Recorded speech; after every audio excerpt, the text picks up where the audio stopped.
Hello and welcome to Mining Indaba 2025.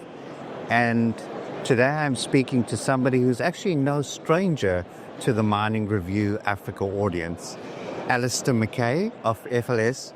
Thank you for joining us today. Thank you very much. Appreciate the opportunity. Absolutely. Now, Alistair, there's a lot of talk in the mining sector about collaboration between service providers and operators to overcome complex challenges.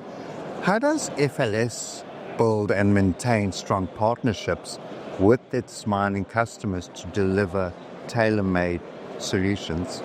Thanks, Gerard. It's a really good question. And, we often talk about collaboration. And for us, we really would like to encompass it in perhaps two words, and that's productivity partner. Because ultimately, collaboration and partnership really needs to add value to both sides. And I think for us, it's really about we've got to add value to our clients. Without adding value, there's very little collaboration, there's very little partnership, and then you get this sort of arm's length type of transacting. So for us, it's all built around how do we become their productivity partner, and it's through really adding competence and adding value, ensuring that we've got the right skills and the right people to address our equipment in the operational phase, to have a regional footprint that ensures that we are close to our clients and able to not just react quickly, but to be able to be proactive and ensure that we have regular visits and supporting the asset health and not just worrying about when things go wrong. Yeah. So really it's around this productivity partnership that ensures that the ongoing training, the ongoing sort of transition and passing across of skills to ensure that our clients are able to operate our equipment as well as we can. And through this, ensuring that, sustainability is a partnership.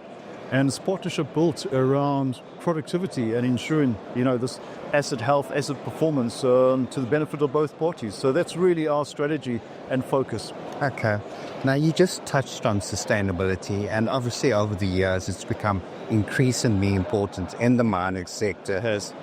How does your service and support offering help minings to implement sustainable practices and also to maintain them?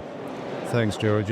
I think having just mentioned training, we see training as being a key component of that, and I think it's the ability to understand how an asset in good health is able to sustain good operational performance. And of course, asset in good health means we're consuming less power. Yes. And any power that is committed to that particular technology or piece of equipment is actually producing the optimal output in terms of what the final product may be.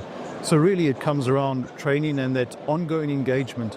I think for us it's also critical to have an R&D component that is geared towards sustainability. So if we look at the operations of mines, the focus on aspects such as wear components, your liners on your screens, how do we ensure, and we're doing this with one of our recent developments around the next gen screen panel, where we're looking at sustained longevity in terms of the actual wear panel, the screen panel itself, and with that, an extension of 4 times the normal wear life, which then supports ongoing operations, reduced downtime, but at the same time, during that 4 times extension of the period, you're getting the optimal performance coming out of your actual operations. I think that also ties in very neatly with what we're doing around mill liners and looking at sustainability around that. How do we recycle these mill liners? Because obviously the entire mill liner is not consumed, during its life, and bringing that into the circular economy and trying to have less waste coming through in terms of our true operational sort of spare and wear parts. And with that, then also, just focusing on R&D around the composite liners, liners that increase performance, liners that weigh less, so you're able to get increased tonnage through the plant. So I think it's this ongoing combination of the people aspect, tying back to competence, tying back to that approach on site where it's proactive, helping our clients to understand their next mean time to failure and being prepared for it and not always being in this reactive mode. So it's really trying to extend that relationship around sustainability with what we've got currently on the mine, and then slowly but surely sort of increase that overall performance of the plant. Okay. Now, you've just touched quite a bit on R&D. Now, talk to me about digitalization. Now, obviously, it is revolutionizing the mining sector. Very much so.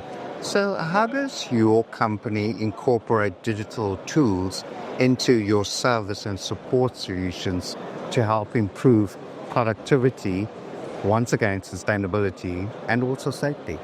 Thanks, Jared. And as you say, without digitalization these days, I don't think you even at the table in terms of adding value to our clients. So I think we have two distinct focuses there. One is actually the asset itself and how our digital solution applies. And I think of two easy examples, one being the smart cyclone, where we're understanding the roping of the cyclones and also understanding the wear of certain components. And I think that's critical because ultimately, that determines how efficiently, we split in the product.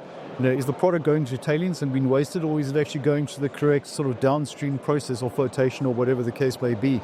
So that remains a critical component. And with that, something like Load IQ, which we apply to our SAG mills.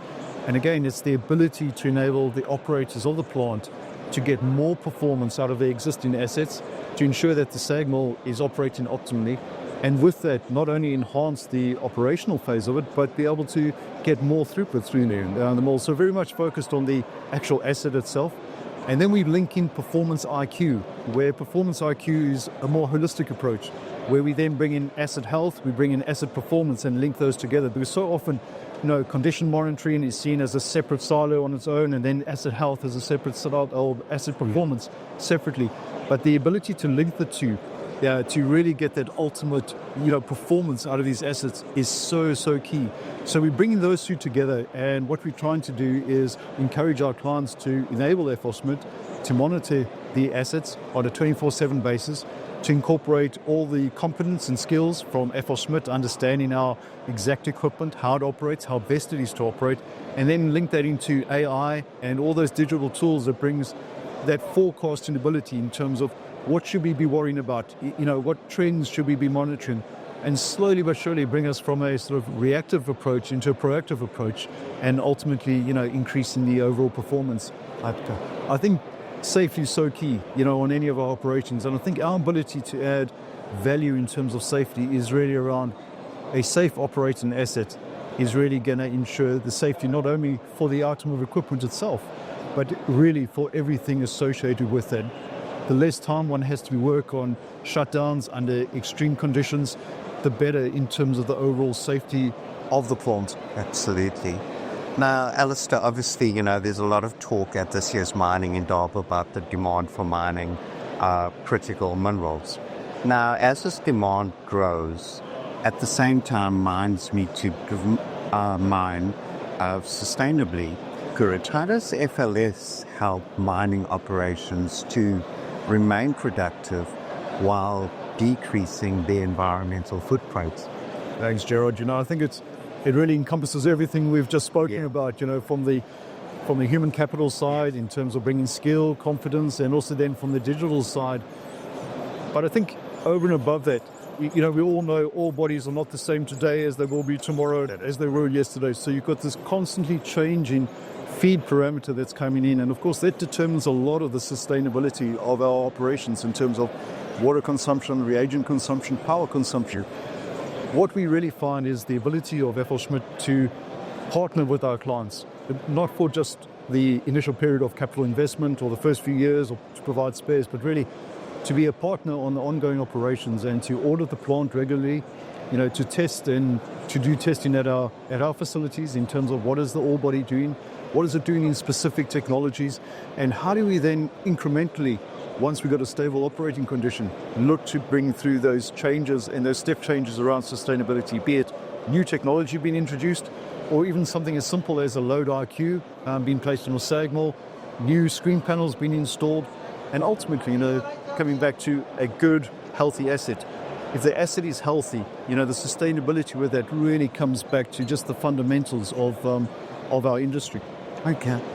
Finally, Alistair, I want to circle back to, you spoke about collaboration and partnerships at the beginning of this interview.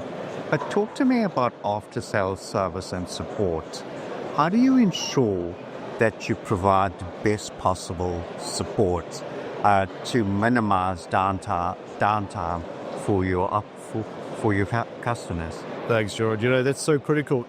Once the plant's down, all the sustainability in the world contributes very, very little. So the ability to ensure uptime of our plants for our clients is so critical. And I think what we're looking to do is perhaps what I touched on earlier. How do we become more proactive, and how do we look into the future together with our clients? No doubt FLS understand our items of equipment. We've got huge records of how this equipment operates on a global basis. So it's starting to become more sort of forward-looking around what spares are required, ensuring that our clients have the right spares at the right time. So for us, it's not just selling items of or spare parts. It's really around ensuring that our clients have the right spare parts at the right time, and ensuring that through that, we limit their downtime. And again, when their regular maintenance is required on the site, to ensure that we have the right skills, the right competence on site. And perhaps, as we touched on earlier, the ability to train, and to pass on that knowledge and their skills so that they become really competent in the management of our equipment, and really just call us in for those anomalies or those odd occasions where they're not 100% sure. So I think it's really encapsulating being forward-looking and being a partner rather than just a supplier to our clients, and really being able to enable them to ensure a much better longevity around their assets. And with that, when the planned maintenance does come, to have the right skills, the right tools, and the right equipment and spare parts on site to be able to effectively get the plant up and running as soon as possible. Okay. Well, Alistair, always great chatting to you. Thank you, Joseph. So thank you for joining us on Mining Review Africa today. Really appreciate it. Thanks for your time. Okay. Thank you. Thanks.